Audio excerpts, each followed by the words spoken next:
राहुल गांधी कानपुर आए, पत्रकारों को उनके मुंह पर अदानी का आदमी कहा और चले गए।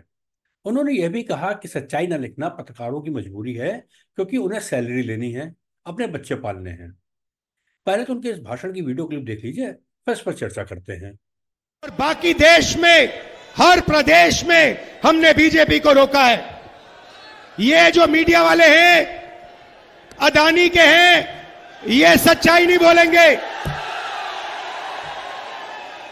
ये हमारे भाई हैं, इनसे हम मोहब्बत करते हैं, प्यार करते हैं, मगर इनको सैलरी लेनी है बेचारों को, इसीलिए ये सच्चाई नहीं लिख सकते। बच्चे पालने हैं इनको। नमस्कार, मैं हूं राजेश अग्रवाल और आप देख रहे हैं दी आनंद शो। मैं बात कर रहा था कि कानपुर की धरती पर खड़े होकर बोली गई राहुल गांधी की कुछ बातों की। वैसे तो विपक्ष का शगल बन गया है कि जो भी पत्रकार मोदी सरकार को खुली गाली देने वालों की टीम में शामिल नहीं हुआ है, उसे गोदी मीडिया, बिकाऊ पत्रकार, सैलरी की खातिर, बच्चे पालने खातिर, सच्चाई न लिखने वाला, कलम न उठाने वाला और न जाने क्या क्या बोला जा रहा है।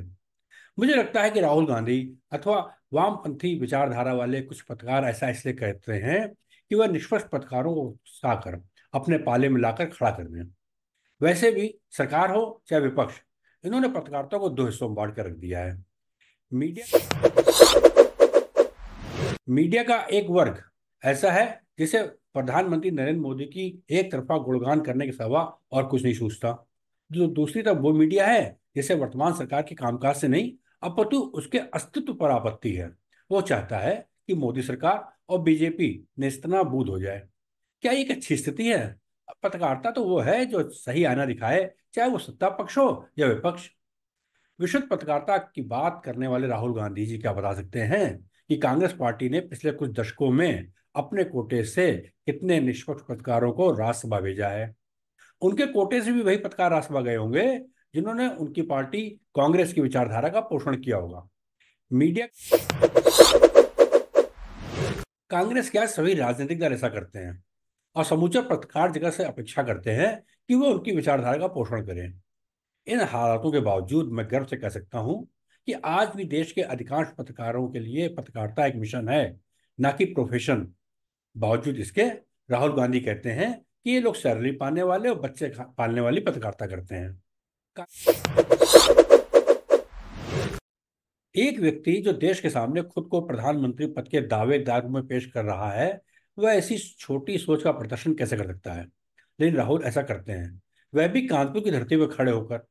कानपुर महान पत्रकार गणेश शंकर विद्यार्थी की कर्मभूमि है, जो अपने आदर्शों के लिए शहीद हो गए थे। राहुल जी कई बार कानपुर आए, किंतु कभी विद्यार्थी जी की शहीद स्थली पर नहीं गए। उनको तो शायद विद्यार्थी जी का यह इतिहास भी पता नहीं होगा कि 1925 के कानपुर कांग्रेस अधिवेशन के स्वागताध्यक्ष गणेश शंकर विद्यार्थी ही थे। उनकी शहादत पर खुद महात्मा गांधी ने कहा था कि मुझे विद्यार्थी जी की शहादत पर ईर्ष्या हो रही है, मैं खुद विद्यार्थी जी जैसी शहादत पाना चाहूंगा। राहुल जी, मैं आपको बता दूं कि कानपुर की धरती खालिस तपे हुए 24 कैरेट शुद्ध पत्रकार पैदा करती है। हैरत की बात तो यह है कि राहुल जो ये बातें कह रहे थे तो उनके साथ मंच साझा कर रहे थे उत्तर प्रदेश के पूर्व मुख्यमंत्री और समाजवादी पार्टी के मुखिया अखिलेश यादव।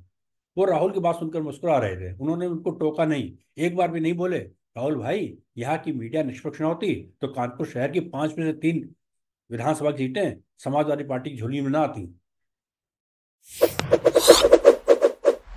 राहुल जी, जब अटल बिहारी वाजपेयी जी की सरकार के बाद देश ने लाल कृष्ण आडवाणी जी को प्रधानमंत्री बनने का अवसर नहीं दिया था और केंद्र में आपकी पार्टी के नेतृत्व वाली सरकार बनी थी, तब तो कभी आपने पत्रकारों को सैलरी का भूखा नहीं बताया। अब 10 साल के लिए आपको विपक्ष में क्या बैठना पड़ा? आप पत्रकारों को अदानी का आदमी कहने लगे। संभव है कि कुछ मीडिया घरानों की पॉलिसीज पर आपको आपत्ति हो, किंतु समूचे पत्रकार जगत को खुल्लम खुल्ला अदानी का आदमी, अदानी मीडिया, नौकरी के लिए मजबूर बताना, ये सब आपको शोभा नहीं देता है।